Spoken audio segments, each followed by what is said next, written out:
Hello and welcome to your weekend's most profitable 60 minutes. This is where we discuss the latest trends in the Sri Lankan business and economic landscape. This is Bisnomics. ශ්‍රී ලංකේ ව්‍යාපාර හා ආර්ථික ක්ෂේත්‍රයේ සතියක කාලීන සංවාදය Bisnomics සමගයි ඔබ මේ එක්ව සිටින්නේ. අපි අද මාතෘකාව වෙන්නේ යම් ඉන්ඩස්ට්‍රීස් තියෙනවා සමහරක් වෙලාවට යම් යම් ක්ෂේත්‍රයන් තියෙනවා ඒවට ලොකු attention එකක් ලොකු අවධානයක් යොමු වෙන්නේ නැහැ. නමුත් ඒවා ඊටාත්ම රටේ ආර්ථිකයට රටේ එදිනෙදා ව්‍යාපාර කටයුතු වලට ඊටාත්ම වැදගත් ඉන්ඩස්ට්‍රීස් වන අතරම එහි ලොකු මාකට් වැලියු එකක් ඒ වගේම ලොකු මාකට් පොටෙන්ෂල් එකක් තියෙන්න පුළුවන් ක්ෂේත්‍රයන් ඉන්ඩස්ට්‍රීස් තියෙනවා. අපි අද කතා කරන්න යන්නේ අන්න ඒ වගේ ඉන්ඩස්ට්‍රි එකක් ගැන lubricant industry එක තමයි අද අපේ මාතෘකාව වෙලා තියෙන්නේ. Our focus today will be on the lubricant industry in Sri Lanka and the world. What is the current status? What kind of government policies do we need? And also, in a global landscape of this business, where does Sri Lanka stand and what are the potential opportunities that we can exploit? To discuss this, we have a marketing specialist in the lubricants industry joining us, Mr. Ushan Vijayawardena. Ushan, welcome to Bisnomics. Thank you. Pleasure having me on your program, Tarindu. Ushan, now, we normally discuss highly mainstream industries. Now, when one thinks of the Sri Lankan economy, they wouldn't necessarily think of lubricants, wouldn't be one of the first industries that comes to the mind of a lot of people.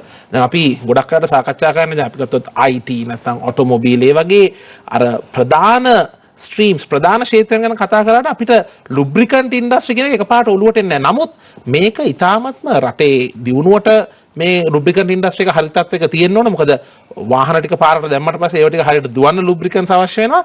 දැන් අපි අපේ මේ ප්‍රේක්ෂකයන්ගේ අපේ show එකත් එක්ක මේක වෙලා ඉන්න සියලුම දෙනාගේ දැනගැනීම පිණිස අපි පොඩ්ඩක් ඉස්සෙල්ලා මේක අර්ථකථනය කරලෙමුද මේ lubricants කියලා කියන්නේ මොකද? lubricant market එක lubricant industry එක කියන්නේ මොකක්ද කියලා. ඔව් තරුණ ඇත්තටම හඳුන්වා දුන්නා වගේම lubricant කියන වචනේ අපිට නිතරම පාවිච්චි වෙන්නේ නැහැ. මොකද මේ පෙට්‍රෝලියම් ඉන්ඩස්ට්‍රි එකේ ගොඩක් අඩුවෙන්ම කියන වචනයක් lubricant කියන්නේ. හැබැයි මම මුලින්ම කියන්නම් මේ lubricant කියන මේ product එක භාවිතා වෙන්නේ කොහොමද කියලා. Right, what are the purposes of using lubricant? Right, අපි lubricant එකක් කියන්නේ ගොඩක් වෙලාවට ඒක අපි යොදාගන්නේ මේ friction එක. එහෙම නැත්නම් ඝර්ෂණය අඩු කරගන්න. It reduces the friction when there's a contact of surfaces. Right, a mutual contact of surfaces. So it is being used to reduce the friction. ඒ කියන්නේ වාහනයක උනත් කොටස් වැඩ කරනකොට යම්කිසි කාලයකට පස්සේ කොටස් අතර ඝට්ටනයක් ඇති වෙලා ඉතින් ඒ ඝට්ටනය හින්දා අපි කියනවා wear and tear ගෙවීම් සහ කැඩීම් වෙන්න පුළුවන්. ඒතර ඒ දේත් නවත්තන්න තමයි ගොඩක් වෙලාවට අපි lubricant product එකක් use කරන්නේ. ඊටත් අමතරව තමයි අපි lubricant product එකක් කියලා කිව්වම ගොඩක් වෙලාවට අපි දන්නේ මේ engine oil ගැනනේ. ඉතින් මේ engine oil එක ගොඩක් වෙලාවට use වෙන්නේ ගොඩක් වෙලාවට ක්ලීන් කරන්නත් අපි use කරනවා. ඉතින් මේක අපි ගොඩක් වෙලාවට අර්ථකථනයක් කරොත් එහෙම මේක මේ සංයුතියක් තියෙන එකක්. ඒක නැත්තම් component technical product එකක් තමයි මේ lubricant කියන්නේ තරිලු. අපි සාම්ප්‍රදායික සිංහලෙන් කිව්වොත් ලිහිසි තෙල් කියලාත් කියන්න පුළුවන් සමහරක් වෙලාවට. ඔව් මේක ලිහිසි තෙල් කියලා තමයි සිංහලෙන් අපි භාවිත කරන්නේ. නමුත් අද ගොඩක් වෙලාවට අපි හැමෝම කට වචනේ තියෙන lubricant කියලා. හැබැයි අපි දන්නවද මේ lubricant කියන එක blend කරන එකක්. තරිලු it's like a cup of tea. You add on, milk into that, you add on tea into that and sugar into that. The main component is water. Likewise, මේ lubricant එකේ තියෙනවා main components. අපි ගොඩක් වෙලාවටම start කරන්නේ base oil කියන එක. මේක technical පැත්තට මම ගොඩක්ම යන්නේ නැහැ. අපි ප්‍රේක්ෂකයෝ සරලව දැනගන්න ඕන දෙයක්. base oil. Base oil තමයි සාමාන්‍යයෙන් 80%ක් 90ක් විතර පාවිතා වෙන්නේ මේ lubricant කියන product එක. ඊට අමතරව යොදනවා additives. Additives යොදන්නේ මේ lubricant product එකේ තියෙන මේන්ම purpose එකක්. ඒ තමයි viscosity කියලා. මේ ගොඩක් වෙලාවට ඇහිලා නැතුව ඇති viscosity. Viscosity එක කියන්නේ මේ lubricant එකේ අන්තර්ගතය. මොකද viscosity එක තමයි ගොඩක් වෙලාවට මේ lubricant එක define කරන්නේ. ඒකට කියනවා resistance to flow. ඒ කියන්නේ ගලා යාමට තියෙන හැකියාව. ඉතින් ගොඩක් වෙලාවට temperature එක වැඩි වෙනකොට මේ oil එක thin වෙලා ගලා යාමේ හැකියාව වැඩි වෙනවා. ඒක ගොඩක් වෙලාවට භාවිතා වෙන උෂ්ණ රටවල් වල ලංකාව වගේ ඊට අමතරව ශීත රටවල් වලත් winter seasons වල එහෙමත් භාවිතා වෙන මේ viscosity එක තමයි මේන්ම භාවිතා වෙන වචනය lubricant product වල. ඉතින් ඊට අමතරව අපි දැක්ක දැන් කතා කරනකොට ඇඩිටිව්ස් එකතු වෙනවා බේස් ඔයිල් එකට. ඒතර බේස් ඔයිල් එකෙන් තමයි ඩිෆයින් වෙන්නේ කොහොමද මේ ලුබ්‍රිකන්ට් එකක් භාවිතා වෙන්නේ. ඒතර ඔබ කොටගේ ලුබ්‍රිකන්ට් කොහොමද දැන් එන්ජින් ඔයිල් ඒ වගේම ඒ වාහනේ පැවැත්මට අවශ්‍ය කරන දේවල් ඒ වගේම සමහරවිට යන්ත්‍ර සඳහා අවශ්‍ය කරන ඒවත් ලුබ්‍රිකන්ට්ස් ගන්නට වැටෙනවා. පැහැදිලිව අපි ලුබ්‍රිකන්ට් කියලා ගත්තම ගොඩක් වෙලාවට අපි අඳුරන්නේ ඒක ඔටෝමෝටිව් සෙක්ටර් එකේ 70%ක් විතර ලංකාවේ භාවිතා වෙන්නේ මේක වාහන සඳහා. නමුත් එතනින් එහාට ගියාම අපි දන්නවා ඉන්ඩස්ට්‍රියල් ලුබ්‍රිකන්ට් කර්මාන්ත එතනත් එහාට ගියාම තියෙනවා මැරයින් ලුබ්‍රිකන්ට්. එහෙම නැත්නම් මේ බෝට් නැව්වේ සඳහා. ඒ සඳහා. හැබැයි තවත් අපි ලුබ්‍රිකන්ට් ශේෂ්ත්‍රයේ කතා නොකරන ලුබ්‍රිකන්ට් වලටම අයත් වෙන දෙයක් තමයි ග්‍රීස්. අපි හැමෝම දන්නවා අහලා තියෙන හැබැයි ඒක කවුරක්වත් හිතන්නේ ඒක ලුබ්‍රිකන්ට් ප්‍රොඩක්ට් එකක් කියලා. නමුත් ග්‍රීසසුත් ගොඩක් වෙලාවට හැම වෙලාවෙම අයත් වෙන්නේ මේ ලුබ්‍රිකන්ට් කියන ප්‍රොඩක්ට් එකේ. ඉතින් ඩිෆයින් වෙන්නේ හැම වෙලාවෙම ලුබ්‍රිකන්ට් කියන එක මේ බේස් ඔයිල් කියන එක මත තරින්ද ගොඩක් වෙලාවට ඔයා අහයි මගෙන් ඉස්සරහදීත් කී දෙනෙක් ඉන්නවද මේ ලුබ්‍රිකන්ට් මාකට් එකේ කොහොමද ලුබ්‍රිකන්ට් එක වෙනස් වෙන්නේ? මම එතනින් මෙන්න කැමතියි ඇත්තටම එතනින්ම ඔබ පැවසුවාසේ ඒ මාතෘකාවට එන්න කැමතියි. දැන් අපි ගත්තොත් මේ lubricant market එක, if we take the lubricant market of Sri Lanka, let's take locally first. Locally, how big is the lubricant market in Sri Lanka, and then you can also enlighten us on how big is this globally. Right. Tarindu, Sri Lanka is a small country, we all know, right? From north to south, it's about 430 odd kilometers, and from east to west about another 200 odd kilometers. So it's a small country, and we are a population of 22 million. Right. And do you have any idea about the vehicle population of the country? Please do enlighten us. It's about 7 million. Right. And 50% of that goes for the two-wheeler industry, and the balance splitted among three-wheelers, four-wheelers, truck and buses likewise. Right. So we have 7 million population of vehicles also. Because I said in my previous discussion, 70% of the lubricant market is allocated for automotive industry. You said that, yes. Right. ඉතින් අපි මෙතන මේ lubricant market එක ගත්තම right මේ population එක vehicle population එක 7 million තියෙනවා. ඉතින් මේ හැමෝම lubricant product එක පාවිච්චි කරනවා. ඉතින් ලංකාවේ අපි total number එකක් වශයෙන් මේක අපි measure කරන්නේ liters වලින් 65,000 kiloliters වගේ අපි අවුරුද්දකට භාවිත කරන 65,000 kiloliters per year. ඉතින් අපි මේක රුපියල් වලින් convert කරලා සාමාන්‍ය ඔයගොල්ලන් දන්නවා engine oil liter එකක් සාමාන්‍ය රුපියල් කීයද වෙන්නේ කියලා. ඉතින් එහෙම හැලුවොත් එහෙම මේක අපි 30-35 billion විතර Sri Lankan rupee market එකක් ගැන තමයි 35 billion rupee Sri Lankan market for lubricants. Yes, yes. Okay. ඉතින් globally මේක ලෝකෙ ව්‍යාප්ත වෙලා තියෙන දෙයක්. ඕක හැම රටකම රත වාහන යන්ත්‍ර සූත්‍ර භාවිතා වෙනවා. So it is expanded across the world, and everywhere in the world, every part of the world, they use lubricant, different types of lubricant. ඉතින් මේ oil එක, correct me if I am wrong, Shan, but we are looking at a $200 billion plus market for lubricants worldwide. Yes, yes, and even bigger. And if you take top 10 companies in the world, you can see how many lubricants, right, petroleum related companies are correct, fairly ranking in the top, including Aramco and all of them, even the oil producers. Yes, exactly. Ushan දැන් අපි ගත්තොත් මේ lubricant market එක දැන් ඔබ කොත් වගේ මේක මේ රුපියල් බිලියන 35කට කිට්ටු වෙන්න ආසන්න විශාල market එකක්.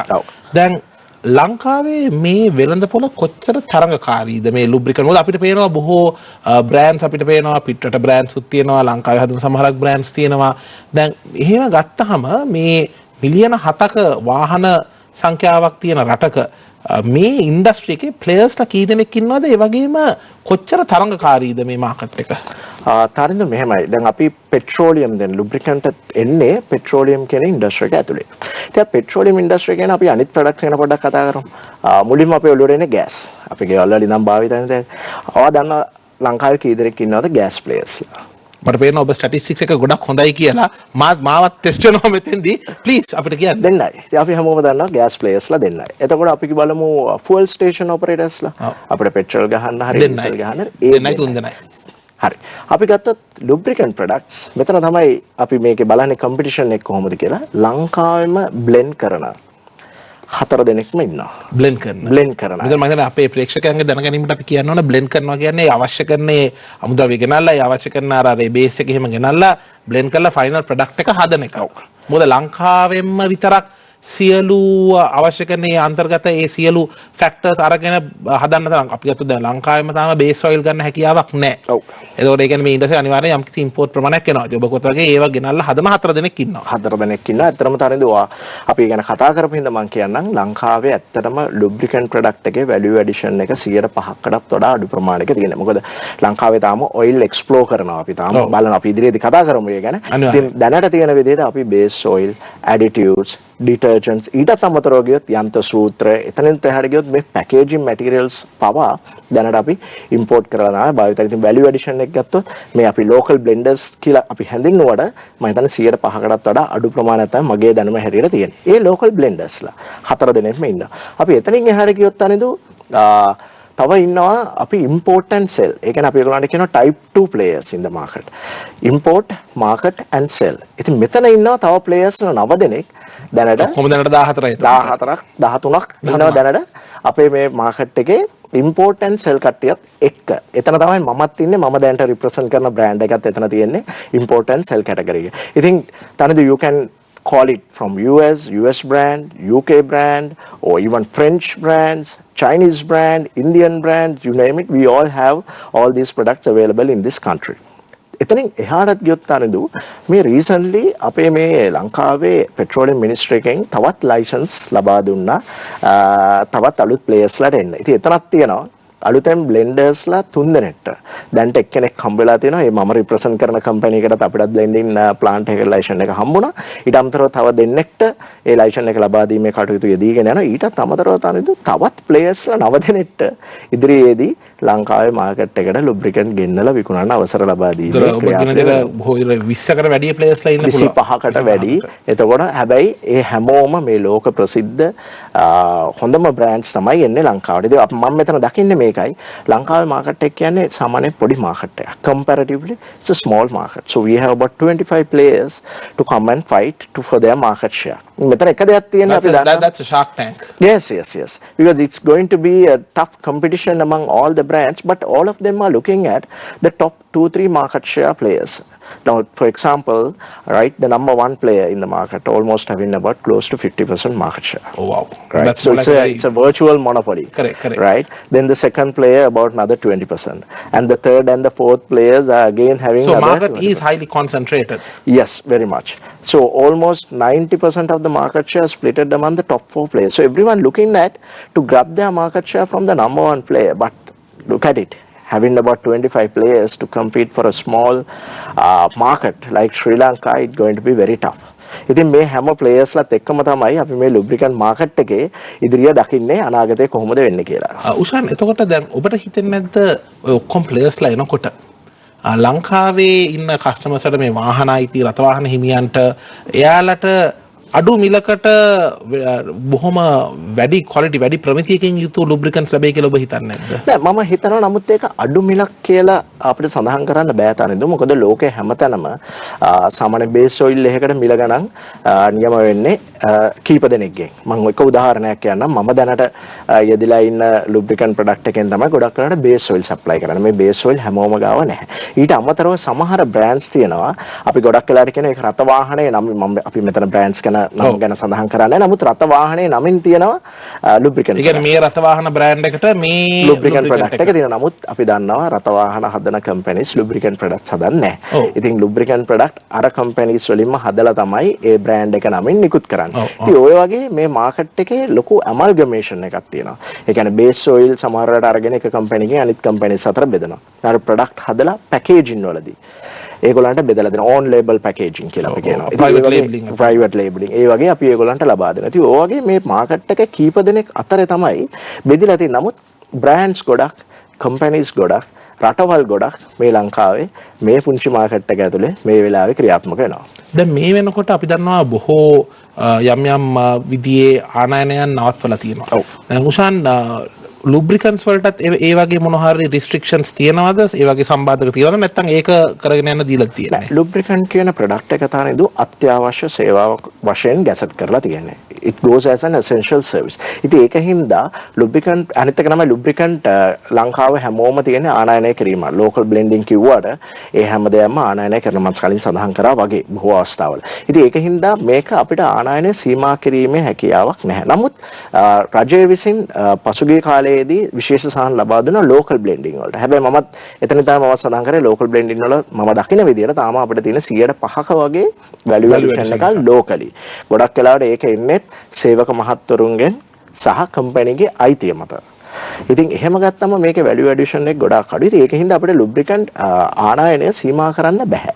නමුත් විශේෂ වරප්‍රසාද යටතේ අපිට ගෙන්වන්න අවසර තියෙනවා. දැන් අපි ගොඩක් දැක්කා පහුගිය කාලයේදී අපි කියන letter of credit period එක වැඩි කරා. ඉතින් අපිට lubricants වලත් අපිට තිබුණා මාසයක තමයි LC period එක. ඉතින් ඒක මාස 3ක් දක්වා දීර්ඝ කරා. ඒත් අපි ක්‍රියාත්මක කරන මොකද වාහන වලට lubricant අවශ්‍ය ඔබ කිව්වා වගේ වාහන වලට මේ lubricant එක නැතුව ධාවනය දෙන්න බෑ. ඒ වගේම තමයි factories run කරන්න machines වලට lubricant ඕනේ. ඉතින් ඒකින්ද මේක essential product එකක්. ඉතින් ඒකින්ද කොච්චර සීමාවන් පැනවුවත් මේ product එක නැතුව ලංකාවේ යන්ත්‍ර වාහන යන්ත්‍ර සූත්‍ර ක්‍රියාත්මක වීමේ අපහසුතාවය තියෙනවා. දැන් පහුගිය අවුරුදු කීපයක් ගත්තොත් මේ lubricant industry එක ඔබ මොකද ඔබ මේ lubricant ක්ෂේත්‍රයේ ඒ industry එකේ නියැලිලා ඉන්න කෙනෙක් ඔබ market එකේ ඉන්න කෙනෙක් ඔබ දන්නවා market trend එක ඔබ දැක්ක විදියට customers අතරේ වැඩිපුර trend එකක් තිබුණාද මේ ලබා ගන්න? ඒ කියන්නේ වෙනදට වඩා customers ලා මේව ගැන interest එකක් දක්වනවද කොහොමද? ඔව් මෙහෙම දෙයක් තියෙනවා තරිඳු. ඇත්තටම අද අපේ සමාජයේ මේ product එකක් ගැන තියෙන දැනීම ගොඩක් වැඩි. ඒක ගොඩක් lubricants ගැනත්. ඔව් ඕනම දෙයක් ගැන අපි කිව්වොත් ඒක lubricant වලටත් අදාළයි. මොකද හැමදාම අපි කියනවා Google කරලා බලන්න. ඉතින් බලනවා මගේ වාහනේට ඕන කරන oil එක මොකද්ද? මගේ machine එකට ඕන කරන oil එක. ඔබ කියන්නේ ඉස්සර වගේ මේ බාස් කිව්වා කියලා ඒක මතම යන්නේ නැහැ. නෑ එහෙමම නෑ කියන්නෙත් නෑ. හැබැයි එහෙමත් වෙන වෙලාවවලුත් තියෙනවා.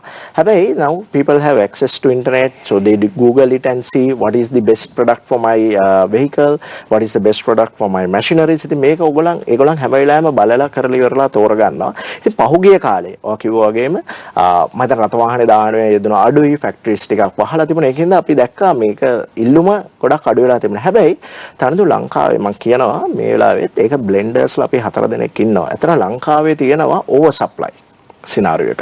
ඒ ඩිමාන්ඩ් එකට වැඩි සප්ලයි එකක් තියෙනවා. ඇත්තටම අපි කියනවා blending plant එකක්. ඒක මම දන්නේ අපිටත් මම කිව්වා මම යෙදিলা ඉන්න lubricant brand එකකටත් license එකක් හම්බුණා. ඉතින් අපි evaluate කරලා බලනකොට අපි දකිනවා මේක සාමාන්‍ය blending plant එකක් කියන්නේ රුපියල් බිලියන 2කට එහා යන ඉන්වෙස්ට්මන්ට් එක. ඉතින් ඒ ඉන්වෙස්ට්මන්ට් එක දරලා උන් විශාල ප්‍රමාණයක් නිපදවන සමහරවිට අපි කියනවා මම කලින් සඳහන් කරා මාකට් එකේ ලංකාවේ මුළු වාර්ෂික ඉල්ලුමම 65000 කිලෝලීටර්ස් වගේ. සමහර lubricant plant එකකින් 20000ක් 40000ක් විතර manufacture කරන්න පුළුවන්. එතකොට සමහරවිට ඔබට හිතන්න පුළුවන් plant දෙකකින් blending plant තුනකින් විතර ලංකාවම cover කරන්න පුළුවන් නේද කියලා. ඔව් පුළුවන්. ඉතින් ඒක තමයි අපිත් කියන්නේ. ඒතර මේ ලංකාවට දැන් players ලා වැඩි. හැබැයි අපි කියනවා ඒක internationally එන product එකක් හින්දා මේකේ value addition එක තමයි ගොඩක් වෙලාට අඩු. ඉතින් අපි බලාගෙන ඉන්නවා ලංකාවේ කවදද අපිට oil හම්බ වෙන්නේ, oil exploration මේ දවස්වල පටන් අරගෙන තියෙනවා. ඉතින් අපිත් බලාගෙන ඉන්නවා මේ වාසනාවන්ත කාලේ ළඟදීම උදා වෙයි කියලා. ඔබ හිතන විදිහට වැඩිපුර බ්ලෙන්ඩර්ස් වලට ලංකාවේ අවස්ථාව දෙන එක හොඳයිද නිකම්ම ඩිරෙක්ට්ලි ඉම්පෝට් කරලා විකුණන එකට වැඩිය? අපි දකින විදිහට තරිඳු මේ වාහන මම අතරම උෂන් මම කියන්නේ මම මේ කොහෙන්ද එන්නේ කියලා මේ ක්වෙස්චන් එක. මොකද දැන් අපි ගත්තොත් even the vehicle brands, the automobile agents, what they say is look, yes, on theory it sounds nice bringing here and assembling and selling, but in reality it will be cheaper for the customer if we import and sell, because when you bring different parts then the taxes are sometimes more and the cost is higher. But the other side of that coin, anything in business has a flip side, the other side of the coin. So the other side of the coin is that, but if you allow some kind of operation activity, some manufacturing, some value adding here, that is what over a long term, over a decade or 2 decades will expand and become an industry of its own. So we have to start somewhere. What is your thought on that? Yeah, this is my opinion, right? Now look at all these companies that are operating in Sri Lanka. Who are the owners of this company? I mean, are they truly Sri Lankan or not? So where the money goes back to the profit sharing Correct. and repatriation. The So parent that is companies. one thing we have to look at. So are we truly Sri Lankan when it's come to this product? But I like the phenomenon of manufacturing locally, blending locally, and serving the country. හැබැයි අපිට තරින්දු දැනට මම කලින් කිව්වා වගේම හැම දෙයක්ම blending වලට අවශ්‍ය කරන දේවල් දැනට අපි පිටරටින් ගෙන්නන්න ඕනලා තියෙනවා. ඒකට බේස් ඔයිල් වේව ඇඩිටියුඩ්ස් ඊට අමතරව මේ පැකේජින් පව දැනට පිටරටින් ගෙන්නන එක මම කිව්වේ වැලියු ඇඩිෂන් එකක් 105කට වඩා අඩු නම් ඇත්තටම එතන අපි කස්ටමර් වැඩිපුර මුදල් ප්‍රමාණයක් ගෙවන්න ඕනේ. ඊට අමතරව ඉන්වෙස්ටර්ස්ලා ලොකු මුදලක් ගෙවලා මේ ලංකාවේ බ්ලෙන්ඩින් ප්ලාන්ට් එකක් පටන් අර ගන්නවා. දැන් ගොඩක් වෙලාවට වෙලා තියෙන අපි දන්නවා මේ টপ ටියර් එකේ තියෙන බ්ලෙන්ඩින් ප්ලාන්ට්ස් වලින් කරන්නේ ගොඩක් වෙලාවට එක්ස්පෝර්ට් කරන්නේ. අන්න එතකොට අපිට පොඩි බෙනිෆිට් එකක් තියෙනවා. අනිවාර්යයෙන් අර ඕවර් සප්ලයි එකක් තියෙන හින්දා ඒක එක්ස්පෝර්ට් කරන්න පුළුවන්. ඔව්. ඉතින් එතන අපිට පොඩි බෙනිෆිට් එකක් තියෙනවා. නමුත් එතනින් එහාට ගියොත් අපි බලන්න ඕනේ මේ වැලියු ඇඩිෂන් එක. ඇත්තට මේ වැලියු ඇඩිෂන් එක මේ රටේ ආර්ථිකයට බලපානවද? කොයි වගේ කන්ට්‍රිබියුෂන් එකක්ද ලබා දෙන්නේ කියලා. මොන වගේ රටවලද අපේ රටෙන් එක්ස්පෝර්ට් කරන්නේ මේ? දැනට අපි සවුත් ඒෂියා රටවල් වලට යවනවා ගොඩක් වෙලාවට. අපි දන්නවා මාලදිවයින, බංග්ලාදේශය මේ වගේ රටවල් වලට ලංකාවෙන් එක්ස්පෝර්ට් පටන් එතනත් තව ඉකොනොමික් ඔපචුනිටි එකක් තියෙනවා. තියෙනවා පැහැදිලිවම තියෙනවා. නමුත් ඒකේ අපේ වැලියු ඇඩිෂන් එක කොහෙද ඒ ලාභය බෙදාගන්නේ? As you said correctly, the parent company is owned by which and some multinationals sometimes. Yes, exactly. So that we have to evaluate and check. Absolutely. We will be back after this short break. This is Bisnomics.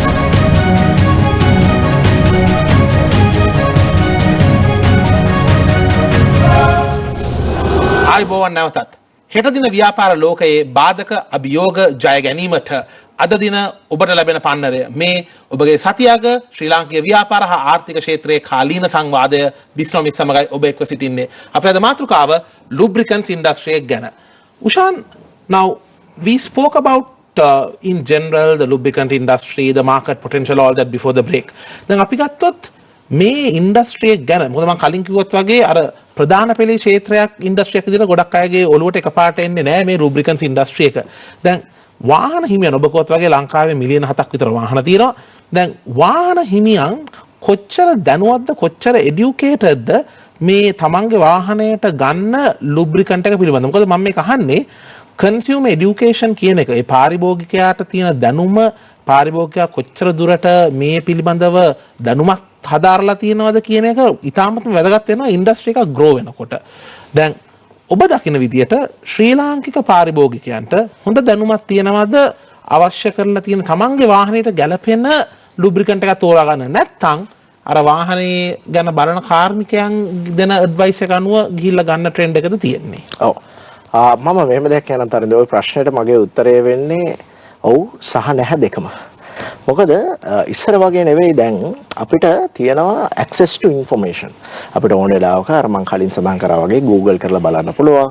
සමහරවිට අපි ගන්න රත වාහනයත් එක්ක අපිට දෙන owners manual එකක්. ඒකේ තියෙන අපි ගොඩක් වෙලාවට බැලෙන්නේ නැහැ. හැබැයි full detail එච්චර පොතක නමුත් ඕන කරන details ටික තියෙනවා. සමහරවිට door එකේ වාහනයක mention කරලා තියෙනවා. අපිට මොකක් හරි යන්ත්‍ර සූත්‍රයක් ගන්නකොට ඒකත් එක්ක දෙන ඕන manual එකේ ඒකක් තියෙනවා. ඉතින් ඔය වගේ information හැම වෙලාවෙම freely available. හැබැයි මේක අපි කොච්චර පරිශීලනය කරනවාද කියන දේ තමයි වැදගත් වෙන්නේ අපේ දැනුමට. ඉතින් මම ඔව් කියලා කිව්වේ දැන් අපේ ඉන්න මාකට් අපේ පාරිභෝගිකයන් ගොඩක් වෙලාවට බලනවා යම් තත්දුරකට. මේගොල්ලන් අද සර්විස් එක තියෙනවා නම් අපි පොඩක් Google කරලා හරි බලනවා මගේ වාහනේ මොඩල් එක දාලා මේකට ඔයිල් කොච්චරක් ඕනේද මොකද්ද දාන ඔයිල් එක බ්‍රෑන්ඩ් එක ඔහොම කියලා බලනවා. මොකද සර්විස් එකට එහෙම ගෙනිච්චාම අර තමන්ටත් පුළුවන් නම් කියන්නේ මෙන්න මේ ඔයිල් එක දාන්න කියලා ඒක වඩාත් හොඳයි. ඔව්.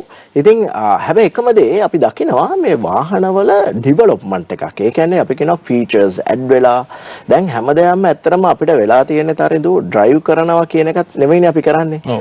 දැන් those days we were driving the vehicle. Yes. But now you're simply sitting in the seat. The vehicle drive itself. And the world of autonomous driving is not too far away. Exactly. So all fitted with sensors. අපිට alarm වදිනවා, reverse කරනකොට cameras තියෙනවා. ඉතින් අපිට කරන්න තියෙන සින්දුවක් අහන්න. එකපාරට brake එක වදිනවා. ඔව්. right? ඉතින් අපිට තියෙන සින්දුවක් අහගෙන සමහරලාට ෆෝන් එක කනෙක්ට් කරගෙන බ්ලූටූත් එකේ අපි drive එකේ pedaling විතරක් කරගෙන යන සිනාරියෝ එකක් තමයි. අවධානය යොමු කරන ගමන් minimal effort. ඉතින් ඒකින්ද සමහර වෙලාවට අපි වාහනය ගැන තියෙන දැනීම යම් තාක් දුරකට අපි ඒක පොඩක් neglect කරනවා අපි ඒක. The vehicle knows what is good for the vehicle. ඒ වගේ තමයි අපි දැන් මම උදාහරණයක් කියන්නම්. අපි ඉස්සර තිබිච්ච වාහන හැමදාම manual gear පද්ධති. අනිවාර්යයෙන්. හැබැයි ඒක change වුණා auto gears වලට. දැන් නම් triptonic දෙකෙන්ම දුවන ඒවාත් තියෙනවා. හැබැයි ඔය change එක transformation from manual gear to auto gears. ඕක එනකොට ගොඩක් අය හිතුවා ඕක කෙරෙන එකක් නැහැ. ඕක හරියන්නේ නැහැ. ඒ මතයෙන් තමයි බැලුවේ. හැබැයි දැන් අද හැමෝම ඉල්ලන්නේ auto gear වාහනයක්. ওই තත්වයකට ඒක පත් වෙලා තියෙනවා. ඉතින් මේ මම කියන්නේ රථ වාහන ශාස්ත්‍රයේ පෙරලිය ගොඩක් අය ඒක දැනුවත් වෙන අඩුයි මම දකින විදිහට. ඉතින් තවත් පැත්තකින් අපි ගත්තොත් ඉස්සර අපි ගාව තිබුණේ ගැසෝලයින් vehicles විතරයි. ඒ කියන්නේ පෙට්‍රල් හරි ඩීසල් හරි ගහගෙන දුවනවා. හැබැයි ඒක දැන් ආව හයිබ්‍රිඩ් කියලා ඉවරලා. දෙකෙන්ම කරගෙන යන්න පුළුවන්. දැන් fully electric දැන් ඒක fully electric උත් එනවා. ඉතින් ඕකත් මුලින්ම තාම අපි ඉන්නේ මම හිතන්නේ මේ transformation era එකේ. ඉතින් the nascent stages of electric vehicles especially being used in a mass scale I think. Exactly. So we are still evaluating it. Are we to go for a hybrid or not? Even the manufacturers are still testing on it. Absolutely. Right? But we know the future is going to be fully hybrid or fully electric. ඉතින් මේ transformation එක වෙන කාලේ මේක ඇත්තටම අපි study කරන්න ගියොත් තරිදු ඔයා මම අපි මේ මාකට් එකේ වෙනින් ක්ෂේත්‍රවල යෙදিলা ඉන්න අය අපි වාහන එලවනකොට අපි මේවා ස්ටඩි කරන්න ගියොත් මේකට දාන ඔයිල් මොනවද ඉස්සර නම් අපි කිව්වේ බ්‍රේක් ඔයිල් විතරයි. දැන් ඒවා හැදිලා ගියර් ඔයිල් වෙලා ක්ලච් ඔයිල් වෙලා හයිබ්‍රිඩ් ඔයිල් වෙලා මේක දැන් ඔයිල් જાතිම තියෙන සෑහෙන ප්‍රමාණයක්. right ඉතින් මේ හැමදාම අපි ස්ටඩි කරන්න ගියොත් අපිට වෙලාවක් නැහැ. ඉතින් ඒකින්ද ඔයා කිව්වා වගේම අපි බලනවා ඒ වෙලාවට ඉන්න මෙකැනික් කෙනෙක්ගේ අපි නැත්තම් වෙහිකල් එකේ කම්පැනි එකේ දෙන අදහස තමයි අපි යොදාගන්නේ. ඉතින් එතනලුත් එහාට ගියොත් අරද අපි දැන් දකිනවා with all due respect for all female drivers now in the Sri Lanka right අපි දකිනවා ගොඩක් female drivers ලා දැන් වාහන use කරගෙන යනවා. ඉතින් අපි දකිනකොට දැන් අපි ගොඩක් කරලා බලනවා මේ වාහනේ මං කියන්නේ නැහැ ඕන් කියලා. හැමෝම අපි දැනගන්න ඕනේ සමහරවිට මේකට ගහන්නේ පෙට්‍රල්ද ඩීසල්ද කියලා සමහරවිට අපි කන්ෆියුස් වෙනවා. right සමහර වාහන වලට කියනවා 95 octane ගහන්න කියලා. right ඉතින් ඔය වගේ අපේ දැනුම සීමා වෙන තැන් අපි ඒකට වෙලාවක් දාන්න නැතුව අපි ඒ ගැන අතහැරලා තියෙන වෙලාවල් attention pay කරන්න නැති අවස්ථාවක් තියෙනවා. ඉතින් ඒ අනුව අපිට පුළුවන් අපේ මෙකැනික්ගේ එහෙම නැත්නම් අපේ සේවා ස්ථානේ ලබා ගන්නා කෙනාගෙන් අපිට අසා දැනගන්න. හැබැයි එතන අපිට පොඩි මේකක් තියෙනවා පොඩි අවස්ථාවක් තියෙනවා. මොකද ලංකාවේ දැන් තියෙනවා automobile training schools. ගොඩක් වෙලාවට these are been affiliated to well-known, renowned international training schools. Correct. දැන් අපි නමුත් මම සඳහන් කරන්නේ German tech තියෙනවා. මේක අපිට ගොඩක් පරණ අපි හැමෝම දන්න එක. ඒතර අපි දන්නවා අවුරුද්දකට හොඳ well trained technicians ලා කී දෙනෙක් pass out වෙනවා. ඊට අමතරව Japan tech කියලා තියෙනවා. right ඊට අමතරව vocational training තියෙනවා. මේ හැමතැනම උගන්වනවා රථ වාහන. because hybrid training schools තියෙනවා. ඉතින් ඇත්තටම we are having enough the knowledge and skill wise I think we are in a good wicket. Yeah, exactly, but the thing is we have to keep them in the country. Most of them doing all these courses for the sake of migrating. Correct. right හැබැයි අපිට මේගොල්ලන්ගේ මේ තියෙන අපි කියන ප්‍රයෝජනෙ උපරිම අරගන්න පුළුවන් නම් අපිට ලංකාවේ ගොඩක් වෙලාවට අපිට හරි ප්‍රොඩක්ට් එකක් යූස් කරනවා right අපේ රථ වාහනේ හරියට බලා කියා ගන්න පුළුවන් විදිහට භාවිතා වන lubricant එකක් පාවිච්චි කරන recommendation එක අපිට ඒගොල්ලන්ගෙන් ගන්න පුළුවන්. ඒ ඇවිල්ලා එක විදිහක් අරගෙන. අනිත් එක තමයි ගොඩක් වෙලාවට අපි අහලා තියෙන මේ lubricant ක්ෂේත්‍රයේ යොදා ගන්න වචනයක් තමයි OEM product. OEM original equipment manufacturer. Original equipment manufacturers. ඒ කියන්නේ වාහනේ හදන කෙනාම recommend කරලා තියෙනවා මේ වාහනේට මේ oil එක තමයි දාන්න ඕනේ කියලා.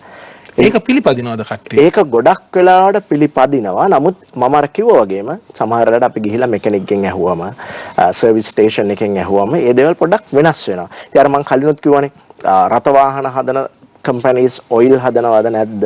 ඔය වගේ දේවල් අහනවා. ඉතින් එතකොට ගොඩක් වෙලාවට කියන්නේ oil හදන companies තමයි දන්නේ oil ගැන. රථ වාහන හදන companies තමයි දන්නේ රථ වාහන ගැන. ඉතින් ඔය වගේ argument market එකේ තියෙනවා. නමුත් එහෙමයි කියලා අපිට අපි product එකක් use කරනකොට ඒක අපි තෝරා ගැනීමක් කරනකොට ගොඩක් වෙලාවට බලන්න ඕනේ අපි කියන specs කියලා. specifications කැටියෙන් කියන specs කියලා. ඒ specs හරිනම් right ගොඩක් වෙලාවට specs වල තියෙන අර මම කියපු viscosity කියන ගුණාංගය. ඒක හරිනම් ගොඩක් වෙලාවට වාහනයක ප්‍රශ්නයක් එන්නේ නැහැ බොහෝ වෙලාවට. ඉතින් අර brand recommendations do happen in the market because of the connectivity between the vehicle manufacturer and the oil manufacturer. Correct. So this brand recommend for this vehicle brand. Exactly. So but those what are you are saying is that even the consumer it's good if they have an understanding of the specification so that they know what they are spending for is they are getting proper value from that. Ushan දැන් අපි ඔතෙන්දිම අපි එන්නම් දැන් ඔබ කිව්වත් වගේ විශාල සංඛ්‍යාවක් බ්‍රෑන්ඩ් සන්නාමනාම මේ ලුබ්‍රිකන්ට් ක්ෂේත්‍රයේ ඉන්නවා. ඔව්. අපිට පේනවා ගොඩාක් තැන්වල ඩීලර්ස්ලා ඉන්නවා මේ විකුණන. එතකොට ඒ සර්විස් ස්ටේෂන්ස් හරහාත් විකුණනවා. මම ඔබෙන් දැනගන්න කැමතියි ඔබ දකින විදිහට මොකද්ද ලංකාවේ ලුබ්‍රිකන්ට් ඉන්ඩස්ට්‍රි එකට තියෙන ප්‍රධානම චැලෙන්ජස් ප්‍රධානම අභියෝග මොනවද? ඒ වගේම මේ කස්ටමර්ස්ලා විශේෂයෙන්ම රැවටෙන ස්ථානය කුමක්ද මේ ඉන්ඩස්ට්‍රි එකේ? මොකද ඔබ කිව්වත් වගේ බොහෝ කස්ටමර්ස්ලා මෙතෙන් සමහරවිට රැවටෙන්නත් පුළුවන්. හරි සමහරවිට වැරදි දේ ගන්නවා වෙන්න පුළුවන්. වැරදි ඉන්ෆර්මේෂන් එක අනුව ඇක්ට් කරනවා වෙන්න පුළුවන්. කස්ටමර්ස්ලා වැඩියෙන්ම රැවටෙන තැන මොකද්ද මේ ඉන්ඩස්ට්‍රි එකේ? උයි ඉන්ඩස්ට්‍රි එකට ප්‍රධාන වශයෙන්ම තියෙන බාධක මොනවද? ඔව් අපි මෙහෙම පටන් ගමු. ගොඩක් වෙලාවට මේ කස්ටමර් ඔයිල් කෑන් එකක් එහෙම නැත්නම් අපි කියනවා කෑන් එකක් හෝ ඩ්‍රම් එකක් හෝ මොනෑම හෝ පර්පස් එකකට ලුබ්‍රිකන්ට් ප්‍රොඩක්ට් එකක් මිලදී ගන්න කොතනද? ගොඩක් වෙලාවට ඒගොල්ලෝ යනවා සර්විස් ස්ටේෂන් එකට. එහෙම නැත්නම් ඔයිල් ෂොප් එකකට. නැත්නම් සමහරවිට ඩිරෙක්ට්ම කම්පැනි එකකින් ගන්නවා. නැත්නම් ඩීලර් කෙනෙක්ගෙන් ඔක්කොත් වගේ. ඉතින් මේ වෙලාවේදී අර මම කලින් කිව්වා ටෙක්නිකල් නොලෙජ් එක එතකොට අපි කියනවා ටෙක්නිකල් සුපර්වයිසර්ගේ රෙකමෙන්ඩේෂන් එක මෙකැනික්ගේ රෙකමෙන්ඩේෂන් එක හැමදේම එනවා. හැබැයි ඔක්කොටම වඩා වැදගත් වෙන දෙයක් තියෙනවා. ඒ තමයි අපි මේ දෙන සේවා ස්ථානය. ඒක ඇවිල්ලා ව්‍යාපාරයක් තරින්දු. ඒතකොට ඔයගොල්ලෝ බලනවා මට ලාභේ තියෙන ප්‍රොඩක්ට් එක මොකක්ද? මං ගාව තියෙන ප්‍රොඩක්ට් එක මොකක්ද? මොකද අපි දැන් කිව්වා බ්‍රෑන්ඩ්ස් දැනටම තියෙනවා 14ක් මාකට් එකේ. තව 14ක් වැඩි වෙන්න පුළුවන් අනිවාර්යයෙන්ම. ඒක හැම එකක්ම අපිට එක සේවා ස්ථානයක දාගෙන සේවා කරන්න බෑ. අපි සර්විස් ස්ටේෂන් මම මේ කියන්නේ ඔයිල් ෂොප් එකක තියාගෙන කරන්න. ඉතින් ඒ වෙලාවට කස්ටමර්ට රෙකමන්ඩ් කරන්නේ ගොඩක් වෙලාවට තමුන්ට ලාභය වැඩි සහ තමුන් ගාව විකිණීමට තබා තියෙන ප්‍රොඩක්ට් එක. ඉතින් ඒක සාධාරණයි. මොකද ව්‍යාපාරයනේ කරන්නේ. ඉතින් ඔය දේ හින්දා ගොඩක් වෙලාවට මම කියන්නේ නෑ රත වාහනයට අලාභයක් හෝ ඒකට පාඩුවක් වෙනවා කියලා. නමුත් අපිට ඕන ප්‍රොඩක්ට් එක සමහරලාට අපිට නොලැබී යන්න පුළුවන්. ඔයා තව දෙයක් ගැන සඳහන් කරා මේ මාකට් එකේ තියෙන challenges මොනවද කියලා. ඇත්තටම මේ lubricant මාකට් එක ගැන ගොඩක් කතා නොකරුවට මේක challenges වලින් නම් සෑහෙන ප්‍රශ්න තියෙන අඩුවක් නැහැ. අඩුවක් තියෙන දා. මුලින්ම මම කියන්න lubricant මාකට් එකේ අපි කතා කරනකොට මේ substandard product ඒක කියනවා low quality products කියලා ඉවරලා. මොකද අපි දැන් මම කිව්වා base oil, additives, ඊට පස්සේ detergents මේ දේවල් එකතු වෙලා තමයි මේ blend එකක් කරලා ඉවරලා තමයි lubricant product එකක් එන්නේ. ඒතර ඕකෙදි මම කිව්වා base oil වලක් තියෙනවා group 1, group 2, ඒ කියන්නේ highly purified, ඊට පස්සේ sulfur අඩු, ඒ වගේ එක එක levels වල තියෙනවා. ඉතින් මේකේ ගොඩක් වෙලාවට substandard product එකක් කියන්නේ ඒගොල්ලන් volume එක වැඩි කරගන්න. අපි කියනවා ලීටරයක් තියෙනවා නම් ඔක ලීටර් එකයි තව මිලිලීටර් 100ක් කරගන්න වගේ දෙයක් කරගන්න පුළුවන්. ඒකට අපිට තියෙන්නේ අතන නැති කම්පොනන්ට් එකක් මොන හරි පිටින් ඇඩ් කරලා නැත්නම් low quality inferior එකක් ඇඩ් කරලා මම කියන්නේ මේව purposely වෙනවා කියලා. හැබැයි අපි දන්නවා මේ වගේ දේවල් මාකට් එකේ කරනවා වෙන්න පුළුවන්. වෙනවා කියලා කියන්න බෑ. නමුත් වෙන්න පුළුවන්. ඉතින් ආකින්ද අපි කස්ටමර්ස්ලාට end usersලාට කියනවා ඔයගොල්ලන් ප්‍රොඩක්ට් එක තෝරගන්නකොට පොඩ්ඩක් හොයලා බලන්න. ගොඩක් වෙලාවට දැන් අපි දකින දෙයක් තමයි මේ loose oil. එහෙම නැත්නම් අර බැරල් එක ඇරලා ඔයගොල්ලන් දැකලා ඇති මේ කරකෝල අර කන්ටේනර් එකකට පුරවලා දෙන එකට වඩා දැන් ගොඩක් අය ගිහිල්ලා කැමති තමුන්ගේම කෑන් එක. කෑන් එක පැකේජ් සීල් එක ගන්න. මොකද ඉස්සර වගේ නෙවෙයි.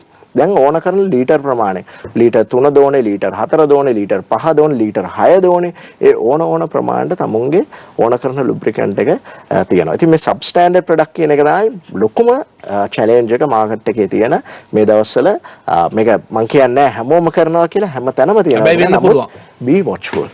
අනිත් එක තමයි තරිදු මේක ලුබ්‍රිකන්ට් මාකට් එකේ ගොඩක්ම භාවිත වෙන වචනයක්. ඒක ඒ වචනේ තමයි adulteration. right. ඒ කියන්නේ ඇඩල්ට්‍රේෂන් එකක් කියන්නේ ගොඩක් වෙලාවට අපි සිංහලෙන්ම කියනනම් කලවමක් කරලා ඔව් බාලියකරණයක් වගේ බාල කරනවා. බාල කරන එක කරන්නේ මෙහෙම කරනවම කියනවත් නෙවෙයි. right. මම ආපහු කියනවා ඔබ ෂෙයා කරන්නේ ඔබ අත්දැකීමෙන් ඔබට ඒ හැඟෙන දේ. අපි ඔබේ ජජ්මන්ට් එකට අපි රෙස්පෙක්ට් කරනවා. ඉතින් ගොඩක් වෙලාවට අපි කියනවා මේක අපි අහලා තියෙන දෙයක්. එන්ජින් ඔයිල් එක භූමි තෙල් කලවම් කරනවා කියන එක. මිලාඩු ප්‍රොඩක්ට් එක. ඒ වගේ තමයි මේක හොඳටම දන්න දෙයක් ග්‍රීස් එක පාම් පිටි කලවම් කරනවා කියන්නේ. ඉතින් ඔය වගේ දේවල් කරලා මේ මාකට් එකේ ප්‍රොඩක්ට් මේක ඇවිල්ලා ලුබ්‍රිකන්ට් බිස්නස් එක කියන්නේ සාමාන්‍යයෙන් අපි කියනවා it's a profession with respect. right. ඒක ඇවිල්ලා තමුන්ගේ වාහනේ ඇත්තටම ලංකාවේ අපි ගත්තොත් එහෙම අපි ඔටෝමෝටිව් ගැන කතා කරොත් a vehicle is a luxury item. Absolutely. right, for a family to own. And the entire safety of the family depends on it. Exactly. So if you use a substandard product or an adulterated product, right, that would lead to a fatal accident that would damage, and made a huge loss to you. So it Big repair cost later on. Exactly. අනිත් එක දැන් අපි කතා කරා substandard product, adulteration, තව එකක් තියෙනවා දාරද මේක කියනවා repacking කියලා. right? Repacking කියලා කියන්නේ ගොඩක් වෙලාවට මේගොල්ලන් අපි මේ lubricant industry කියන වැඩි ඇහුව නැති වුණාට මේකේ මේ ගොඩක් interesting පැති තියෙනවා මේක. සෑහෙන්න. මේක මෙයා මේ කතාවෙන් නැති දේවල්. ඉතින් අපේ අරමුණත් ඒකයි නිතර කතා නොවන මාතෘකා ජනතාවට ලබා දීම තමයි Bisnomics වල අරමුණ. අනිවාර්යයෙන්ම. මොකද මේ අපි දැන් substandard adulteration මේවා වැඩි කතා වෙන්නේ නැහැ. ඉතින් සමහරවිට අපි අපේ වාහනේ ගිහිල්ලා දැම්මා. හවසට ඔෆිස් ඉවරලා එන ගමන් ගත්තා. අපි දන්නේ නැහැ මේක ඇතුලේ දුවන්නේ මොනවද, වෙලා තියෙන්නේ මොනවද කියලා. ඔබ කීකේ repacking සම්බන්ධයෙන්. ඔව්. repacking ගැන ආවොත් එහෙම අපි කතා කරොත් ගොඩක් වෙලාවට මේක අපි repacking කියලා කියන්නේ මේ ලොකු container අපි කියනවා drums. ගොඩක් වෙලාවට ලීටර් 210 ඒ වගේ ප්‍රමාණයේ drums ගෙනල්ලා මේ පොඩි පැක් වලට අපි රීපැක් කරනවා. ඉතින් ඒක ගොඩක්ම මම දකිනවා බ්‍රේක් ඔයිල් වල තරඳු. මොකද බ්‍රේක් ඔයිල් කියන්නේ ඔය බ්‍රේක් කියන වචනේම අපි ගත්තොත් එහෙම වාහනයක ඔය කලින් කියපු විදිහට ජීවිත අවදානමේ ඉඳන් බලපාන දෙයක්. බ්‍රේක් ඔයිල් අපි රීපැකින්. මොකද බ්‍රේක් ඔයිල් හදන්නේ මේ lubricant players-ලත් නෙවෙයි. වෙනම ඉන්නවා බ්‍රේක් ඔයිල් manufacturers-ලා හදලා ඉවරලා මේ players-ලට brand වලට දෙන. ඒක අපි හැමෝම දන්න දෙයක්. ඉතින් මේක ගෙනල්ලා මේගොල්ලන් රීපැක් කරනවා ගොඩක් වෙලාවට. අපි දන්නවා ඩප්පි 100 millimeter, 50 milliliter, 200 milliliter, even for small containers like that, you repack a drum size of a 210 liter big pack. Right? You take that small quantities from that and you repack. But when they're repacking, when they expose it to the outside world, is there that is where I'm coming into, right? It's a chemical end of the day. When air, oxygen gets added, there'll be a certain component. You know it. Basic chemicals. මොකද එක tiny air drop එක මේ brake oil system එකකදී ඇතුළට ආවොත් අපේ මුළු vehicle එකම fail වෙන්න පුළුවන්. braking system එක fail වෙන්න පුළුවන්. ABS system fail වෙන්න පුළුවන්. එතකොට අපිට හිතා ගන්න පුළුවන් brake අපිට ඕන කරන ලාට brake වැඩ කරේ නැත්නම් අනතුරු කොච්චරද කියලා. නිකුෂන් මේක මේ දැන් මාකට් එකේ ගොඩක් කට්ටිය මේ නිතර ගන්න ප්‍රොඩක්ට් එක මම හිතන්නේ බලන් ඉන්න බොහෝ දෙනෙකුට මෙතන රට වාහන අයිති කට්ටියට මේ ඉන්ෆර්මේෂන් එක ඉතාමත්ම වැදගත් වෙයි. So when you are buying, buy from a trusted place and a trusted product. Ushan දැන් අපි කලින් දැක්කා ඔබ කිව්වා that there is a potential to even export, although value addition is quite small. Now, what about the potential for exporting lubricants to the rest of Asia? Is this an opportunity that Sri Lankan companies can exploit? And if so, obviously we need a strong lubricant industry. What government policies do we need to strengthen our lubricant industry? Right. As I said, Tarendu, Sri Lanka is a small market. In fact, if someone to come and invest $1 billion, right, for a blending plant in the country, then obviously they should look at not for the local, requirement. It has to be export Correct. to rest of the region as well. If we look at Singapore market, of course, I had the chance of visiting one of the lubricant plant in Singapore. So they manufacture there? They manufacture there. They have almost every brand blending plants in Singapore. Okay. There's a manufacturing known area. Can't be for domestic consumption. Must be for export. That's what I'm coming into. It's for export. Yes. But how they have facilitated these blenders to come and invest in Singapore. මෙතන තමයි අපිට වැදගත් වෙන්නේ. Right, the government policies, the regulations, and the investor support. What are the policies? අපි ඔක්කොම දන්නවා Singapore is kind of a tax-free country. Correct. If you go into it's a tax haven. On tax and tax, then no one will able to come and invest in this country. ඉතින් අපි මේ taxation එක තමයි main. Second thing එක තමයි the policies should not be changed as per the government changes. Correct. අපේ from minister to minister. We all know. Yes. අවුරුදු 5කට 4කට සැරයක් ඒ policies මාරු වෙනවා. සමහරවිට මිනිස්ටර් මාරු වෙනකොට තියෙන policy එකත් මාරු වෙනවා. ඉතින් මේ වගේ දේවල් වුණාම lubricant player කෙනෙක් වගේ ලොකු investment එකක්. මොකද ඒකේ return එක එන්නේ long term. Long term. They look at like 15 years, 20 years down the line. Right? ඉතින් ඒ investment එක තරින්දු balance කරන්න මේගොල්ලන්ට අමාරු වෙනවා. ලොකු investment එකක් ඉඳන් මේ government policies change වෙනවා. ඒතකොට අපේ regulations, legislation and the support services. දැන් අපි ඉස්සෙල්ලා කතා කරන්නේ ඔය substandard product, adulterations, repacking. ඒතර ඔය දේවල් වලටත් අපි තිත තියන්න ඕනේ. And strict regulations to come. ඉතින් ලංකාවේ අපිට government authorities ඔබ හිතන්නේ මේක මොනිටර් කරනවා මදිද මේ ඉන්ඩස්ට්‍රි එක? මෙහෙමයි. මම තව දෙයක් අහන්න කැමතියි. ඔය repacking ඒ වගේ ගොඩක් අර unethical practices ඒවා බොහෝ විට කොළඹ ආශ්‍රිතද නැත්නම් කොළඹින් පිටද වෙන්නේ? ලංකාව වටේම වෙන්න පුළුවන්. වෙන්න පුළුවන්. හොඳයි. ඉතින් අපි ගත්තොත් එහෙම අතරම government regulations ගත්තොත් ලංකාවේ දැනට මේ lubricant market එක regulate කරන්නේ mainlyම petroleum ministry. ඒක තමයි number 1. ඊට පස්සේ අපිට ඉන්නවා shadow regulator කෙනෙක්. අපි අහලා තිනවා PUCSL. එනතම් මහජන උපයෝගිතා කමිෂම. ඔවුන් තමයි මේක බලන්නේ ගොඩක් වෙලාට. ඉතින් එතනින් එහාට ගියාමත් SLS. හැබැයි මේ lubricant කියන product එක තනදු high technical product එක. high tech එක. ඉතින් අපේ laboratories වල facilities අපිට මේ product එක check කරන්න. එතනින් එහාට ගියාම අපේ legal system එක adulteration කරන කෙනෙක්ව නීතිය හමුවට ගේන්න. ඉතින් මේ වගේ දේවල් වල තාවම අපි මම කියන්නේ අසාර්ථකයි කියලා. නමුත් සාර්ථකත්වය තවම මදි. We have a long way to go. Exactly. ඉතින් මෙතන අපි තව expansion එකක් හදා ගන්න ඕනේ මේ industry එක develop කරනකොට හැම පැත්තෙම ඒකට සහයෝගයක් ලැබෙන්න ඕනේ. මම කියන්නේ government එකෙන් විතරක් කියලා. නමුත් මම කියනවා SLS ඒ වගේ ප්‍රමිති ආයතන ඒ වගේ දේවල්. හැබැයි අපි world wide ගත්තොත් right there are many companies to evaluate the quality of the lubricant. They define the quality of the lubricant. එකක් තමයි API standards කියලා කියනවා. ඒකට අපි කියන American Petroleum Institute. ඒගොල්ලන් දීලා තියෙන standard එක. ඔයගොල්ලන් සාමාන්‍ය market එකේ මේ lubricant can එකක් එහෙම අරගත්තම ඒගොල්ලන් ඒකේ සඳහන් කරලා තියෙන API standard. ඊට එහාට ගියාම JASO කියලා තියෙනවා.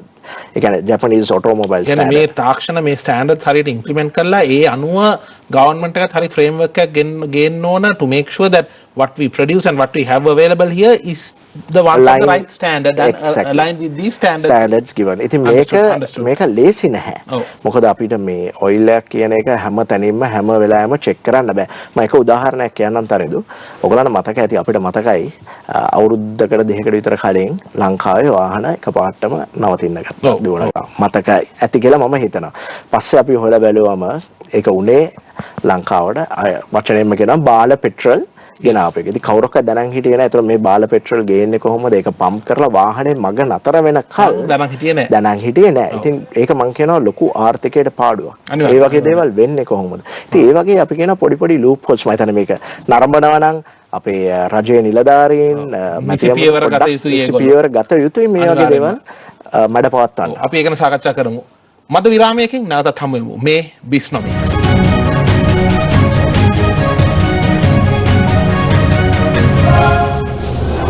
Welcome back to Bisnomics, your weekend's most profitable 60 minutes.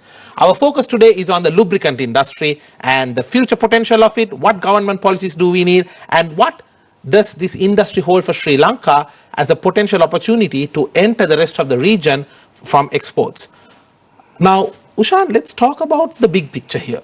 All right. Now, as you very correctly said, lubricants is more like a complementary aspect to the vehicles and certain industries and for those equipment to run. True. But it will definitely come under the what we call the energy industry. Now, the energy industry, as we know, is changing rapidly. Especially with COVID-19, it has made us question the energy sources we are using, how sustainable are we? Because let's admit, some people are saying COVID-19 is nature's warning sign of the vengeance to come in the future. Because our planet, they say, is only ready for handling about 8 to 10 billion people at most. Let's say 8 billion people. Now we are almost at the brink of it. Sure. And with higher population, yes, the energy consumption needs are also rising. And we are known as a humankind or mankind is really not the most sustainably living species on the planet. Sure. In your view, how is the energy industry changing locally and globally? Tharindu, what we can see, there are new trends coming into the market. Earlier it was purely on these, I would say, lubricants or petroleum products, right, or crude oil, designs products. But now we are slowly changing to the sustainable development energy aspect or renewable energy, where we can use it again and again. Correct. With low wastage, right? What matters is, right, at what cost the people can absorb this energy in the market. අපි trends ගත්තොත් අපි ගොඩක්ම දැන් even I was talking in the vehicle, you know, how it has been changed, right? From fuel consumption to the hybrid to the electric. Likewise, it's rapidly changing, right? So these new trends define and being accepted by the market as well. Quite time back, we had vehicles which can run up to 2-3 kilometers per liter, high powered engine, 2500 cc, 3000 cc, Correct, 5000 cc, which all the noises and everything. But now people, have changed. Their thinking have changed. As you said, COVID-19, on the other hand, came out as a blessing, an eye opener for the entire world. You respect the planet, Correct. the natural resources, what we do have. So look at the natural resources. Now for a country like Sri Lanka, we are still yet to find oil reserves in this country. We have been talking about it for last couple of decades. Right, they are doing exploration in Mana Basin, yes. and a couple of politicians came out and said, I found it, I got it, next day it will come out, but yet to explore oil deposit in Sri Lanka. So why not we look at the other alternative energy, right? Let's say wind power, solar power, which are freely available, right, in this country. We are a small nation surrounded by ocean, right? So we have these natural resources. ගොඩක් වෙලාවට තරිඳු අපි දකිනවා මේ energy sector එකේ ගොඩක් වෙලාවට කට්ටිය බලන්නේ නැහැ මේකේ වේස්ටේජ් එක. ඔව්. එහෙම නැත්නම් ඉම්පියුරිටි ලෙවල් එක. අපි මෙහෙම දැක්කෙමු. අපි පම්ප් කරන ෆුවල් අපි ගමු. petrol. Right? In Sri Lanka we have heard of only 92 octane and going a bit high in the premium category, 95 octane. Correct. So මේක තියෙනවා Euro standard. Oh. Euro 2 or Euro 4. But now our neighbor India has gone into BS6 level. That is beyond Euro standard even. They have upgraded. And that's their own standard, isn't it? Yes. අපි අපේ levels වල තාම අපි පිටිපස්සෙන් ඉන්නවා. ඇත්තටම ගොඩක් වෙලාවට අපි කතා කරනවා මේක 95 කියන්නේත් 95 මද කියලා. Oh. Right? සමහරවිට අපි පාවිච්චි කරන octane boosters. ඉතින් ඒක අපි බලන්න ඕනේ මේ purity levels, right? එතකොට ගොඩක් වෙලාවට අපි බලනවා impurity එකත්. දැන් අපි 95 octane pump කරනකොට බලන impurity එකේ මොනවද වැඩියෙන්ම තියෙනද කියලා. ගොඩක් වෙලාවට sulfur කියන්නේ impurity particle. ඉතින් ওই impurity එක වැඩි වෙන්න පුළුවන් ගොඩක් වෙලාවට. ඒ මොනවාම ඒකෙන් අපේ සමාජයට පරිසරයට තියෙන අහිතකර තත්ත්වය. Right? So we are looking at all the new aspects of energy, right? Especially freely available renewable energy, right? With the support of environment friendly aspect of it. ඉතින් මේ trends වලට අද සමාජයේ බලන ගොඩක් වෙලා අපි කියනවා young generation එකත් මේ trends එක්ක පොඩ්ඩක් responsible consumption පැත්තට යමු වෙලා කියන්නේ ටිකක් අර වගකීමක් සහිතව මේ පරිභෝජනය කරන පැත්තට යමු වෙලා තියෙනවා. දැන් ඔය energy sector එකේ වෙන changes එක්ක මොනවද lubricant market එකට තියෙන බලපෑම විශේෂයෙන්ම? මේව දෙයක් තියෙනවා තනේදු. Quite time back when it's come to oil changing intervals, we are just talking about 3,000 kilometers, right? Then 5,000 kilometers. ඒ වගේ. rather 3,000 or 5,000 kilometers 3,000 5,000 oil change එකක් කරනවා. But now the oil also have been developed, right? You can run up to 15,000 20,000 kilometers per one interval. ඒ වගේ oil එකත් අපි දැන් develop වෙලා තියෙනවා මේ ගොඩක් companies වල. එතකොට වාහනේ 3,000කින් 5,000කින් කරපු change එක, it will definitely impact your pocket as well on one hand, but it will support the environment as well, because හැම වෙලාවෙම oil drain කර මේ oil එක අපි මේ පරිසරයට මුදාහරින්න නැතුව අපි ඒක use කරන්න පුළුවන් නම් අපිට තව පාවිච්චි කරන්න පුළුවන් නම් කාලයක් යනකල් අපි කියනවා කිලෝමීටර් 5,000කින් මාරු කරපු කිලෝමීටර් 15,000කින් හෝ ඊට වැඩි ප්‍රමාණයක් දුවන්න පුළුවන් තත්වයකට එනවා කියන්නේ බලන්න ඒ wastage එක අඩු වෙනවා. හැබැයි ඔය කිව්වා වගේම as the business perspective, right, it will cut down your volume and value of the business as well. That's what I'm actually coming into now. Ushan, if you look at some of the trends we see in the automobile industry, because as you very correctly said, although there are other applications of lubricants beyond automobile, in Sri Lanka 70% of the market is dependent on automobile. And if you take the automobile sector of Sri Lanka, it has already got subjected to some of the global trends. For example, ride sharing. Today people don't want to own their own vehicle, they're very happy to do Uber or Pick Me, or they do the ride sharing. Then we are looking at things like very fast adoptions of electric vehicles. the EVs. Then the green regulation, which are making customers think again about the vehicle they have, whether they need to go for vehicles. Even worldwide now today, a lot of people are opting for more public transport and rather than for traveling. Of course, because of COVID-19, some people want to have their own vehicle. It's safer. With all these trends, EV adoption, green regulation, ride sharing, we are seeing a potential. Many reports have shown that until 2027, yes, the lubricant industry will rise or grow, but after that, there might be a small contraction, a decline in the total demand and the growth of the industry. In your view, what do you think? Is it possible? And do you see a similar trend coming to Sri Lanka as well in the future? Thanandu, let me look at it like this way. The traditional lubricants and the modern lubricants, let me call it modern lubricants, right? Quite time back, it was just engine oil, monograde only, right? We use the term monograde only. Now it has gone into multigrade, synthetic, fully synthetic, semi-synthetic. There are different types. True. So you have to change your lubricant product to match with the development of the market. For sure. Change with the times. Exactly. Change or die. Exactly. Now let's say electric vehicles. One might challenge me and say, what is the use of a lubricant in your electric vehicle? Okay, take out the engine oil. Yeah, but the other parts still have to move. But your brake system has to work. Your clutch system has to work. Right? Your other component, right, has to work. So in that category, the lubricant come into play.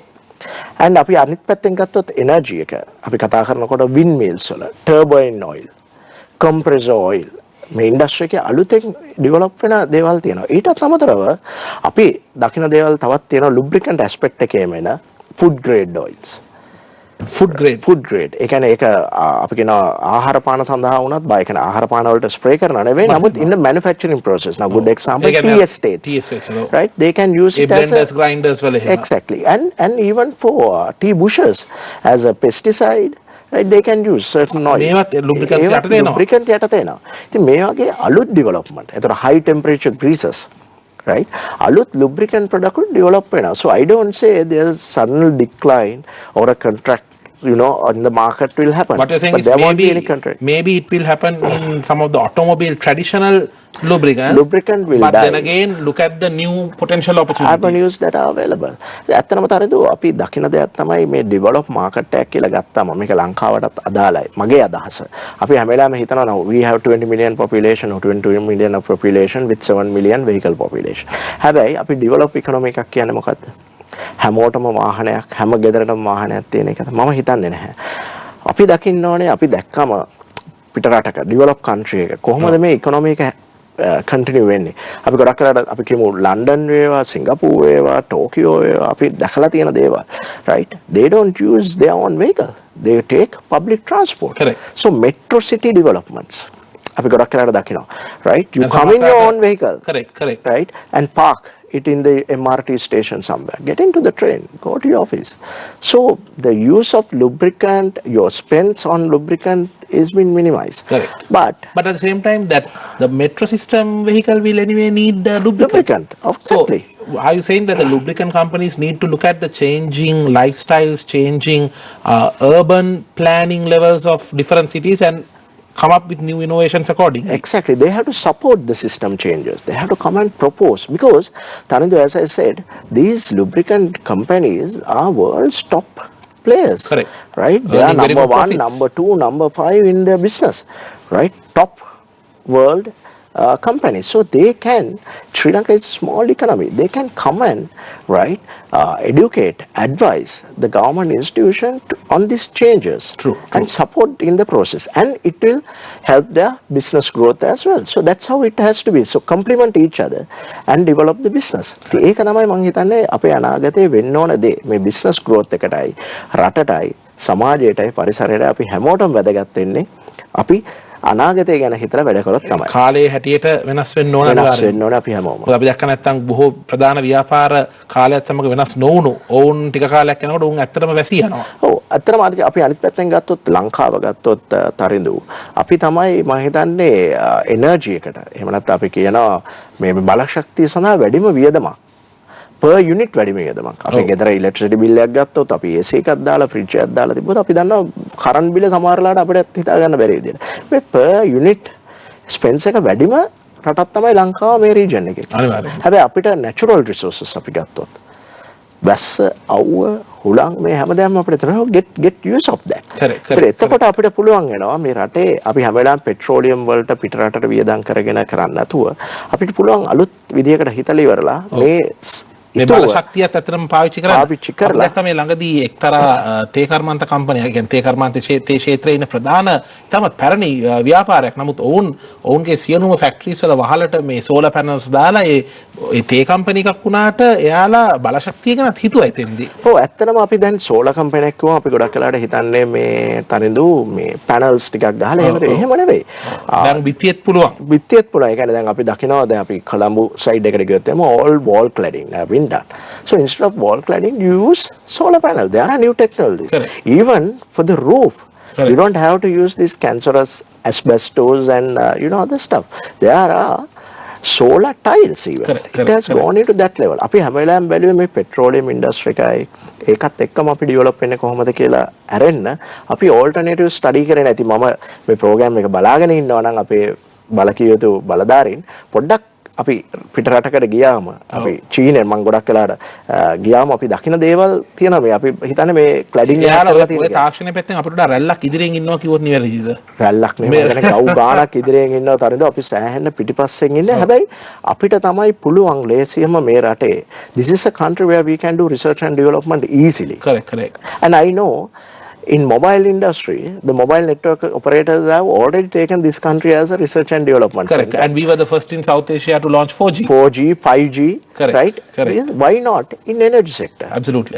You experiment that. Sure. And we are ready to that. Sri Lankan mindset is ready for innovation, always. Ushan, since you're talking about innovation, on a final note, I would like to ask this. Then, අපි ගත්තොත් මේ digital තාක්ෂණය කොහොමද lubricant industry එකත් එක්ක සම්බන්ධ කරගන්න පුළුවන්? ඔබට පේනවාද ලංකාවේ වෙන්න පුළුවන් නැත්නම් ලෝකයේ වෙන්න පුළුවන් මේ lubricant industry එක lubricant ක්ෂේත්‍රයේ ඒ ක්ෂේත්‍රයේ digital තාක්ෂණය අන්තර්ගත කළා යම්කිසි පෙරලියක් සිදු කිරීමට අවස්ථාවක් ඔබ දකින්නවද? මේමයි තනදු අපි lubricant එකක් කියන්නේ product එකක්. ඒතර product එකේදී අපිට digitalization එක කියන දේ ගොඩාක් සීමා සහිතයි. හැබැයි සර්විස් පැත්තෙන් අපිට මේ digitalization එක ගොඩාක් helpful දැන් තියෙන මාකට් එකේ lubricant product එකක් එක. අපි ගමු ඉස්සර vehicle එක dashboard එක ගත්තොත් එතනත් දැන් ගොඩක් වෙනස් වෙලා තියෙනවා. ඉස්සර තිබුණේ analog systems. right fuel meter එකේ ඉඳන් නේද දැන් ඔක්කොම digitalize වෙලා. එතකොට අපේ oil changing patterns right අපිට oil අඩු වැඩි කිරීම පිළිබඳව එතකොට vehicle එකේ performance මේ හැමදාම digitalize වෙලා. එතනින් එහාට ගියොත් ඔබ මේ කතා කරන digital අන්තර්ගතයේ මම හිතන්නේ web development. එහෙම නැත්නම් data analysis. ඔව් අන්න ඒ වගේ. right information. ඉතින් මේ තැන්වලදී අපිට ගොඩක් කලාවට අද අපේ සමාජයේ දැනුවත් හැමදාම අපි කියනවා අපිට සෑහෙන busy lifestyle එකක ඉන්නේ. අපි හැමදාම connect කරලා තියෙනවා mobile phone එකත් එක්ක, අපේ laptop එකත් එක්ක. ඒතර අපිට අපේ වාහනේත් sync කරනවා අපි. ඒ කියන්නේ එකට එකතු කරලා තියෙනවා අපේ lifestyle. අපි හැමදෙලාම දන්නවා මේක oil change එක කරන්න ඕන වෙලාව කොතනද? right අපිට මේ product එක භාවිතා කරන්න ඕන වෙලාවම digitalization කියන trend එක සෑහෙන වැදගත් lubricant business එකටත් හොඳ අනාගතයකට අපිට යන්න පුළුවන් digitalize කරොත් මේ තියෙන මේ සර්විස් සෙක්ටර් එක සම්බන්ධ. ඒ කියන්නේ කස්ටමර්ට chance එකක් දෙන්න පුළුවන් නම් ෆෝන් එකෙන් බලා ගන්න මගේ lubricant තත්ත්වය මොකද්ද මේක දැන් මාරු කරන්න හරිද ටයිම් එක හරිද ඒ වගේ අර indications alarm systems මේ දේවල් අනාගතේ අපිට පුළුවන් මේ internet of things IoT වගේ තාක්ෂණයෙන් අර වාහනේ තියෙන lubricants වල ප්‍රමිතියේ තත්ත්වය directly service station එකේ ඉඳලාම monitor කරන්න පුළුවන්. කරලා මොකක් හරි ප්‍රශ්නයක් පේනවා නම් කෙලින්ම SMS එකක් ඇවිල්ලා alert කරලා මේකට තාක්ෂණයේ තියෙනවා ඒ යම් මේ තියෙන ආයතන ඒවට අවශ්‍ය කරන පියවර ගත යුතුයි. පැහැදිලිවම දුරු. මොකද අපි නැත්තම් තනින්දු හැමදාම අර ට්‍රැඩිෂනල් චේන්ජ් එකේම අපි සර්විස් ස්ටේෂන් එකට ගිහිල්ලා ඔයිල් එක ඩ්‍රේන් කරලා ඔයිල් එක ෆිල් කරන් එනවා ඇරෙන්න අපි දන්නේ නැහැ මේ වාහනේ ඇතුලේ තියෙන ඔයිල් වල තත්ත්වය මොකද්ද අපි මාරු කරන්නේ හැමදාම ඩිජිටලයිස් කරොත් අපිට මම හිතන්නේ අවස්ථාවක් තියෙනවා ඒක බලා ගන්න. පැහැදිලිවම. Bisnomics වලින් අද අපි සාකච්ඡා කරේ ලංකාවේ lubricants market එක lubricant industry එක පිළිබඳවයි මොනවද මේ industry එකේ තියෙන potential අවස්ථාවන් opportunities ඒ වගේ මොනවද මේ ක්ෂේත්‍රයට තියෙන යම් බාධක සහ ගැටලු ඒ වගේම රජය ගත යුතු ප්‍රතිපත්ති මේ තියෙන කවරේද කලාපය තුල ඒ වගේම ලෝකයේ තුල මේ ඉන්ඩස්ට්‍රි එකේ ලංකාවේ ලුබ්‍රිකන්ට් ඉන්ඩස්ට්‍රි එක තව ඉදිරියට ගෙන යාමට අවශ්‍ය කරන පියවර කුමක්ද යන ගැන මෙහිදී අපි කතා කරේ.